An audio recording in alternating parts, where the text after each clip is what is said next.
I'll just ask a couple of questions to the speakers before we leave, because we are in good time. So my question is kind of following up on what we just talked about, that there seems to be an acceleration of action in many and more of companies now around the world. And are we coming to a point where we need to have much more kind of skilled and ready to help consultants involved in our transformation work? Is that something you run into? Because that's normally what happens. That's when the large scale consulting plays an important role. It's really kind of to scale technologies into industries or markets in general. Do you have any views or comments on that?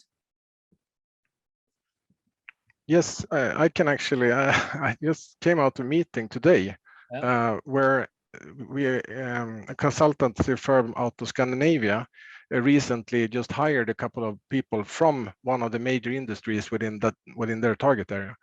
And these developers that came, they said that if you want to get something done, you need to use consultancies, because the IT department they're already full. There are so many things that need to be done on a daily basis. So it's very difficult to get time and how to say fulfill and complete the projects that you get assigned. So there's a big need of consultancies and consultants as far as I see it.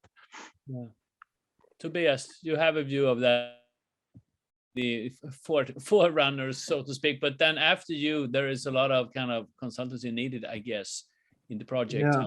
No, I wanted to build on what you said, Johan, and what we see now, which I've been going through in my life. I've been going through a few of these, peaks of technology shifts and changes and extreme demand of new things. But what we see right now coming in terms of need for skilled people that can go in and work closely with the process specialists in a set of industries, process industry, discrete manufacturing industries.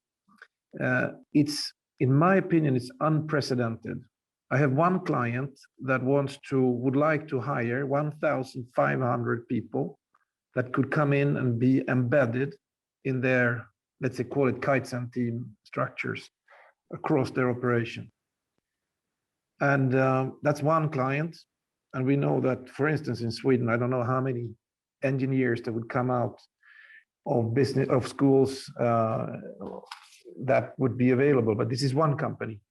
And there would be, I can imagine, another 100, or I know at least 10 that would have a similar type of need in the next 3 to 5 years. And it's this meeting of the process know-how with the enabling, let's call it, IT capability that's going to be so crucial. And then as a very, very strong execution on top of that. And that is what consultants do, execute things in complex environments. But the core and the key here is the huge lack of people that can go in and work embedded in the operations of the organizations we work with. That's going to be an amazing thing that's a mountain to climb. That's what I see. Yeah, well, that's great. That's very much in line to what we see at things. And that's actually why we just recently agreed to allow more like traditional consultants into the memberships of things as well, because we need them around us. The smaller companies need them to deploy the new thing they bring to customers. The larger customers, they need them in order to, exactly as you said, to make things happen.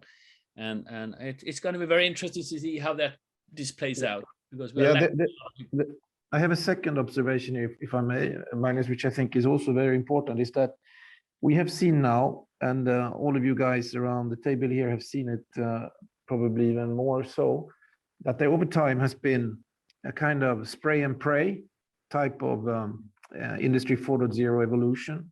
So money has been given to people who wanted to do something locally on their site, on their plant, in their business unit or whatever. Then there has also been top-down initiatives that have been driven, which mostly have resulted in kind of horizontal layered solutions coming in. And as we all know, the business is done in this way. So almost passing through the actual core processes of the company, driven by the big IT firms, let's call it.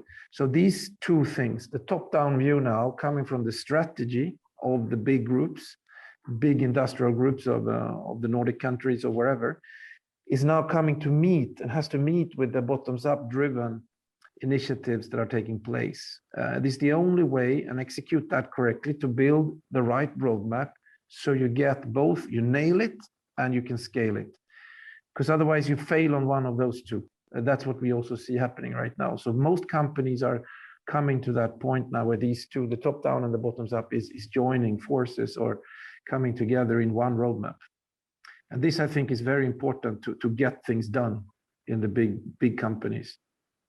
Great. I agree. As always, Tobias, I agree. You see a lot. Is there anybody else who want to say something interesting before we shut down this? Somebody from the audience have an opinion, a question? Some of the speakers who want to share something more with us? If not, and I give you just 12 seconds more, we will, no, here comes no, that's an information point. So I think we stop here. Thank you so much to all speakers, and thank you so much to all the attendees. I think it's been a really great session. And as I said to somebody earlier today, a day of eBazaars is a great day for me every single time. So I will enjoy the rest of this day, and I hope you do as well. Thanks a million. Take care.